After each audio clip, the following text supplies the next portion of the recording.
But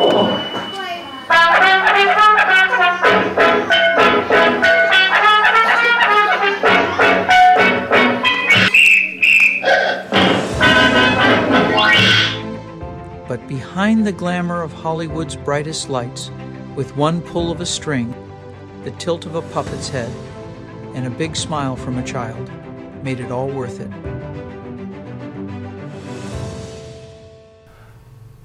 Actually, I think making people laugh. I think when I think back of the first time I ever did the dodo birds and how everybody kind of, they're not laughing, and then all of a sudden the surge of laughter would come up. Or when we did the chase with the chicken, and the same kind of thing with Alton. But Alton was a wonderful performer to begin with, and he had a lot of dance things that he'd done, not professionally, but he did them in little theater and whatnot. And I'd had extensive dancing training, and we just kind of worked together. And I remember some people that used to say they loved to watch our shoulders, because I don't know what we were doing with our shoulders, but we were doing something, and moving with the puppets, and that was a big pleasure to do something along that line, and playing a lot of these. I loved doing shows for people who really were kind of skeptic about how well the people would like it, and then all of a sudden we got applause. They would come up and say how they liked it and so forth, and we weren't making a lot of money, so it wasn't the money that was in it, and though we'd signed a lot of big contracts over the years, things didn't go wrong. Things just happened, and times changed during the idea and the signing of the contract and so forth. So it didn't materialize. Very disappointed about some of that, but I think it was making children laugh. I love to see a production go together, building it and seeing it develop into things. When I had my bigger crews, it was kind of fun to be able to go from one department to the other and see these things actually happening, and kind of running out in the forefront and telling them what might have to be done to make it right, or troubleshooting. That was fun. I remember as a kid going, I loved the Emporium windows at Disneyland, because millions of people have seen those windows. Well, Disney had always used kind of paper things and nothing special. And I knew one of the men that I'd done some other work for, because I worked out at Disneyland in the very beginning before it even opened. Tell me the story about Coffee with Walt. Well, it was a lunch break, and we went over to a little stand that was in Buena Park, really, because there was nothing out there but orange trees and a couple of restaurants from one place to the other. And we were having lunch, and Walt said, "Bob, do you remember the Mickey Mouse puppets that were made in 1932, 33, and 34? I said, "Yes, I do remember very well."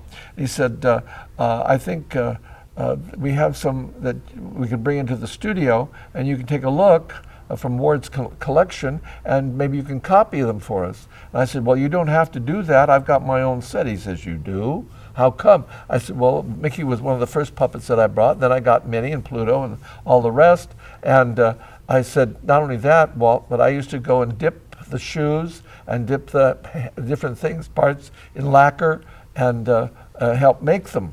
He said, "Well, in that case," he says, "can you probably do the puppets in the park? We will put them in the Morrow shop or something like that they had out there." And he said, "We'll sell them. Can you do that?" And so I did that. And he said, "By the way, I want your name on them to have the credibility." So for 50 years, we've made puppets for Disney. There was also, he said to you something about the fact, maybe at that same time, he says, "Do you think anybody will come?" Day before Disneyland opened, Walt, before we started to talk about the puppets, he looked at me and he said, "Oh my God," he says, "do you think anybody's going to come tomorrow?" And I said, "Don't worry." I said, "They're out in the front of the place trying to get in right now." I said, "They'll be here, Walt. Don't worry about it." But he was really worried that nobody was going to come to the opening of that. And we had Roy come down here later on and brought all the kids to the theater. And I remember I said to Roy, I said, how come here?" And he said, "Well, there's only two places to go." So Excellent story. Excellent story. Is there one character? I mean, is it Bobo, or tell me. Well, one of my favorite characters is the dodo bird that's behind the tree over here. I used to like to do her. She did a Charleston. She was made before the show, and we just put her in it. Bobo is one of my favorites because he just kind of developed. He finally got to be moving mouth puppet from a little thing that we do, and he's still with us. In fact, we're now manufacturing today, and we'll probably make all 20, not 22, but we'll make about 20 characters that we used to make in the 40s. And we've got three clowns already, Bobo, Toto, and Coco. And we're now doing the Black Couple and Sully and Cleo. And people are accepting them because they were done at a certain period. We have, well, they call them our Mexican couple, but they're really Cuban looking. And then we have a Dutch boy and a Dutch girl and a little girl we call Judy because it happened to look like Judy Garland. And you know, those are puppets will be brought back. We've just got all the molds just made for all the characters. And they sell on the internet. You sparked my memory. I remember the rabbit, probably at 9 or 10 years old, like you seeing the puppet show. I saw your show as a kid, and I went back and I got a store-bought rabbit. Tore it apart and put a brush in it, but I remember the rabbit, the painter. Oh, a Pierre Rabbit. Well, well, that came about very something. He was to come out, and we had Easter eggs along the thing, all painted, and they're behind unpainted eggs. And he had a claw on his paintbrushes. He's painting it, catch the back of the painted. He'd walk away, and it's all painted. Do the next one. The claw fell off.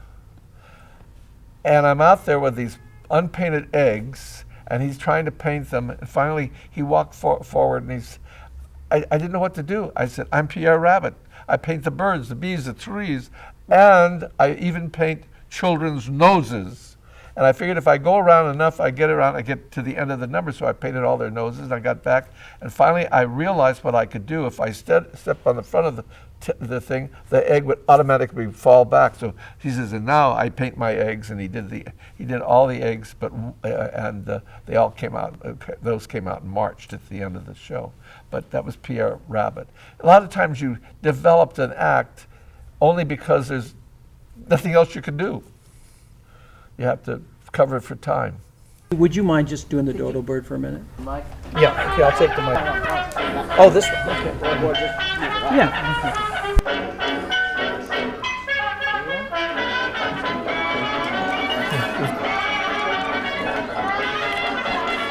Well, anyway, she comes in and she sings with the two crows, and they do a little song, and she dances with them, and then finally they start to do the Charleston.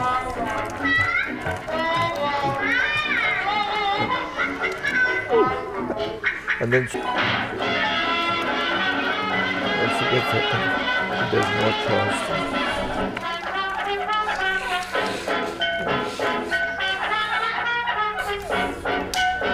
There's a Helen Kane number.